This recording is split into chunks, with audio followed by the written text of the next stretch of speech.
A judge set bail at $10.2 million, highest in Los Angeles County history. Then, 1 week later, same case, no new evidence, cut it down to $1.8 million, just like that. No explanation, nobody asked questions. And the woman who fired 10 bullets at Rihanna's home while her kids were inside, she's one step closer to walking free. Rihanna's faith is the devil, okay? I don't like her, and she's always trying to steal from me. If you thought this was just another crazy fan story, you need to hear what actually happened. Because the deeper you look, the less this adds up to coincidence. On March 8, 2026, a woman drove 2,500 miles from Florida to Beverly Hills. She showed up at Rihanna's front gate with an AR-15 and opened fire, more than 10 shots. Bullets hit the gate, the house, and the silver Airstream trailer sitting in the driveway. You can see the bullet holes that pierced the singer's front security gate. Her RV, parked inside her property, was also hit. White Tesla, 10 guns fired from the vehicle. Here's what made everyone freeze. Rihanna and A$AP Rocky were inside that trailer when the shots rang out. Not in the main house, in the trailer, right there in the line of fire. And it wasn't just them. 3 kids, Rihanna's mother, 2 staff members, 8 people total could have been hit. The shooter's name is Ivana Ortiz, 35 years old. After unloading the rifle, she drove away calmly. Police caught her 30 minutes later at a shopping center 7 miles down the road. When they searched her car, they found the AR-15, 7 spent shell casings, a blonde wig, and a 30-round magazine in the trunk. The DA didn't mince words. This was willful, deliberate, and premeditated. Not a breakdown, a plan. LAPD reports that a 35-year-old Ivana Ortiz allegedly fired 10 rounds from a white Tesla. Police tracked the car to a Sherman Oaks shopping center where they found the rifle and 7 shell casings, and now Ortiz is being held on a massive $10.2 million bail. At this time, reports indicate Rihanna is safe, and it's unclear if A$AP Rocky or their 3 children were home. But here's where things get strange. 5 days before this shooting, on March 3rd, Congresswoman Nancy Mace stood up and confirmed something that sent shockwaves through the industry. Jay-Z's name is in the Epstein files, and the government is actively reviewing his connection. Now, before you click away thinking this is reaching, let me explain why that matters. On January 30th, 2026, the Department of Justice released over 3.5 million pages of documents tied to Jeffrey Epstein. Videos, images, FBI files, everything. Buried in those files is an unverified tip from 2019 that names Jay-Z. He hasn't been charged with anything. The mention comes from an anonymous hotline tip describing an alleged incident from 1996, but his name is there and investigators are going through it. Why does this connect to Rihanna? Because Jay-Z is the man who discovered her. He's been tied to her career since she was 16 years old. And if you understand that relationship, the rest of this story starts making a whole lot more sense. Let's go back, way back, 2005. Rihanna is 16. She gets flown to New York to audition for Def Jam Records. Jay-Z is the president at the time. She walks in, she sings, and he's impressed. Normal so far, right? But then Rihanna goes on the Tyra Banks show and tells a story that made the entire audience gasp. She says Jay-Z looked at her and said, "There are 2 ways you're leaving this office, either through the door with a deal or through this window, and we're on the 29th floor." The audience went silent. Tyra's face dropped, and Rihanna, she laughed nervously, because what else do you do when a powerful man says something like that to a 16-year-old girl? He said, "We don't sing songs here, we sing artists." And there was this little pause, and I was nervous. But then he said, "And we're interested." And there's this sudden feel of relief. But then he said something about a window and a door. Oh, then he said, you did it whole I did a lot of work on you. He said, there are 2 ways to leave here, either through the door with the deal sign or through this window, and we're on the 29th floor. Jay-Z later confirmed the whole thing in an MTV interview.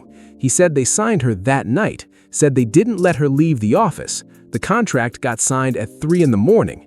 3 a.m., a teenage girl, no parents in the room, and a grown man who, by his own words, would not let her walk out. The diva Rihanna. She's from Barbados? Yeah. Okay. Okay, she's Bayesian. How did you come in contact with her? I mean, did you fly over there? No, Jay Brown had actually bought me the song. She had a song right now that's I wouldn't say massive because of her rules. When I first heard the song, and then, you know, he kept going, Jay Brown, he kept being persistent. I was like, you know what, bring her by. And when she walked into our office, I was like, you know, she just had, it was just something about her. It was just, she had this, you know, it was just something about it. Then she performed the song, and I was like, okay, okay. Then, you know, we sat down and we talked, and they were talking about how she would stay in the studio and try to get the verse over, and then come back the next day. I was like, oh, work ethic, everything is there. So we signed it that night. We didn't let her leave the office. Really? The 3 in the morning was when that contract got signed. So from the meeting around 3, 4 in the afternoon, we signed it by 3 in the morning. Wow. That day I was absolutely certain. In 2005, that story was packaged as ambition, as hustle, Jay-Z being so blown away by Rihanna's talent that he had to lock in the deal immediately. But in 2026, with Jay-Z's name showing up in the Epstein files and the entire entertainment industry under federal investigation, that same story doesn't land the same way anymore. Now here's the part most people missed because it got buried under all the headlines about the shooting. 4 months before Ivana Ortiz showed up at Rihanna's house, she filed a lawsuit against Live Nation. She was trying to block a Billie Eilish concert in Orlando, claimed it would cause her immediate harm, asked the court to stop it. The case got dismissed, the concert happened, end of story, right? Wrong. Live Nation is the same company that promotes Rihanna's tours through Roc Nation.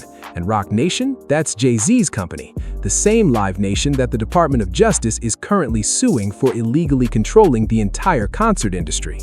So this woman who just tried to take out Rihanna had already gone after the company tied directly to Jay-Z months earlier. That's not a coincidence, that's a pattern. Cat Williams has talked about this for years. He says the industry has a playbook. They use people who already look unstable, people with a history of erratic behavior on social media. That way, when something goes down, it's easy to point and say, see, crazy person, case closed. He calls them size, pawns, and Ivana Ortiz fits that profile almost too perfectly. She had the social media meltdowns, she had the rambling videos about Rihanna for months, she had the mental health red flags all over her page. So when she shows up and fires 10 rounds, everyone immediately writes it off. Just another obsessed fan who snapped. Except the way she carried this out, that doesn't match someone who just lost it. She drove over 2,500 miles, she brought a wig to change her appearance, she had extra ammunition ready, she put paper license plates on the car so she couldn't be tracked easily. This wasn't chaos, this was organized, methodical, planned. And then there's the bail situation that nobody wants to talk about. $10.2 million, highest in LA County history for a shooting where nobody got physically hurt. Think about that for a second. Actual murders in Los Angeles have had lower bail than this. So why is a judge treating Ivana Ortiz like she's an extreme danger to society? And then, 1 week later, with no new evidence, no change in the charges, that same judge cuts the bail by 5 times, drops it down to $1.8 million. No explanation, media barely covered it. So who benefits from her getting out faster? That's the question nobody's asking loud enough. Here's what you need to understand about Rihanna. She's been inside this industry for 20 years. She's been to the parties. She's been on the private jets. She sat in the rooms where deals get made and secrets get buried. She knows who knows who. She knows what went on and who was there when it happened. And right now, with Diddy sitting in prison waiting for trial, with Harvey Weinstein already convicted, and federal investigators combing through the Epstein files looking for anyone who can testify, Rihanna's name keeps coming up as someone who could be a material witness. Think about what she's seen, what she heard, what she could say if she ever decided to talk.